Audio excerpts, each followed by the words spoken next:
అనకాపల్లి జిల్లా పరవాడలోని ప్రభుత్వ ఇంటర్ కాలేజీలో అమానుష ఘటన చోటు చేసుకుంది. బాలికపై లెక్చరర్ లైంగిక దాడికి పాల్పడ్డాడు. ఈ విషయాన్ని బాలిక తల్లిదండ్రులకు చెప్పగా వారు పరవాడ పోలీసులకు ఫిర్యాదు చేశారు.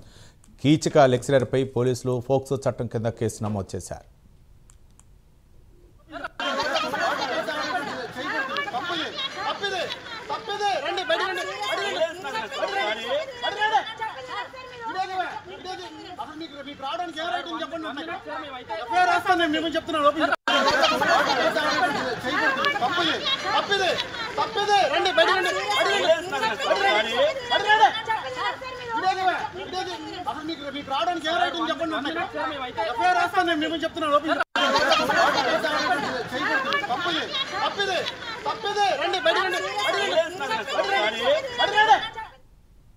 అనకాపల్లి జిల్లా పరవాడలోని ప్రభుత్వ ఇంటర్ కాలేజీలో అమానుష ఘటన చోటు చేసుకుంది. బాలికపై లెక్చరర్ లైంగిక దాడికి పాల్పడ్డాడు. ఈ విషయాన్ని బాలిక తల్లిదండ్రులకు చెప్పగా వారు పరవాడ పోలీసులకు ఫిర్యాదు చేశారు. కీచక లెక్చరర్పై పోలీసులు ఫోక్సో చట్టం కింద కేసు నమోదు చేశారు. దీనిపై మరిన్ని వివరాలు మా కరెస్పాండెంట్ చంద్రశేఖర్ అందిస్తారు. చంద్రశేఖర్, చెప్పండి, ఏంటి బాలికపై లైంగిక వేధింపుల కేసులో లెక్చరర్పై ఎలాంటి కేసు పెట్టారు? మరో పక్క ఆ కీచక లెక్చరర్ని పోలీసులు ఎలాంటి చర్యలు తీసుకున్నారు?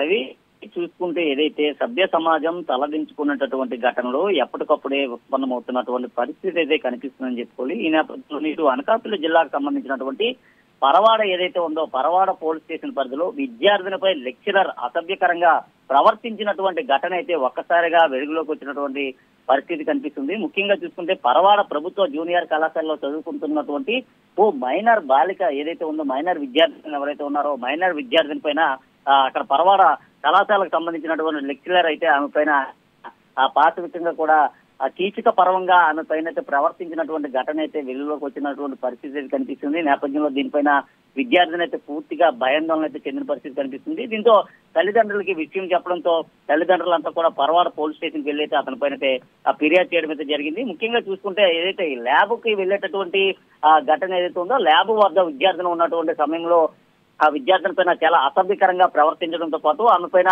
దుర్భాషలు కూడా ఆడినటువంటి పరిస్థితి అయితే ఉన్నట్లుగా తెలుస్తుంది. ముఖ్యంగా చూసుకుంటే ఇటీవల కాలంలో మహిళల పైన ఇలాంటి అఘాయిత్యాలు ఎక్కువగా పెరుగుతున్నటువంటి పరిస్థితి ఉంది. దీంతో భయంతో పరుగులు తీసినటువంటి ఆమె ఇంటికి అయితే వెళ్ళింది. ఇంటికి వెళ్లి విషయాన్ని తల్లికి చెప్పడంతో తన సోదరుడు సహాయంతో పోలీస్ స్టేషన్ వెళ్ళి అయితే ఫిర్యాదు చేసింది. ఫిర్యాదు చేసినటువంటి నేపథ్యంలో లెక్చరర్ శ్రీధర్ని అయితే అదుపులోకి తీసుకున్నటువంటి పరిస్థితి కనిపిస్తుంది. ముఖ్యంగా చూసుకుంటే కొంతసేపు కూడా లెక్చరర్ శ్రీధర్ అయితే అక్కడ నుంచి ఉడాయించిన పరిస్థితి కనిపిస్తుంది. అయితే పూర్తిగా విద్యార్థిని ఇచ్చినటువంటి డీటెయిల్స్ ఏవైతే ఉన్నాయో చాలా జుగుప్సకరమైనటువంటి డీటెయిల్స్ గా చెప్పుకోవాలి. ఎందుకంటే సభ్య సమాజంలో ఇటువంటి ఘటనలు ఉత్పన్నమవుతున్నటువంటి పరిస్థితి ఉంది. విద్యా బుద్ధులు నేర్పించాల్సినటువంటి ఆ లెక్చరరే పూర్తిగా విద్యార్థిని పైన ఇలాంటి లైంగిక దాడికి ప్రయత్నించడం, అలాగే ఆమె ప్రైవేట్ స్పాట్స్ పైన కూడా చేసినట్లుగా అయితే తెలుస్తుంది. ఈ నేపథ్యంలోనే పూర్తిగా భయాందోళనకు గురైనటువంటి విద్యార్థిని అయితే తల్లిదండ్రులు చెప్పడంతో పరవాడ పోలీస్ స్టేషన్ లో అతనిపైన కేసు అయితే నమోదు చేసిన పరిస్థితి కనిపిస్తుంది. ముఖ్యంగా చూసుకుంటే గత 2 రోజుల క్రితం ఏదైతే భీమిలి పోలీస్ స్టేషన్ పరిధిలో జరిగినటువంటి ఘటన ఏదైతే ఉందో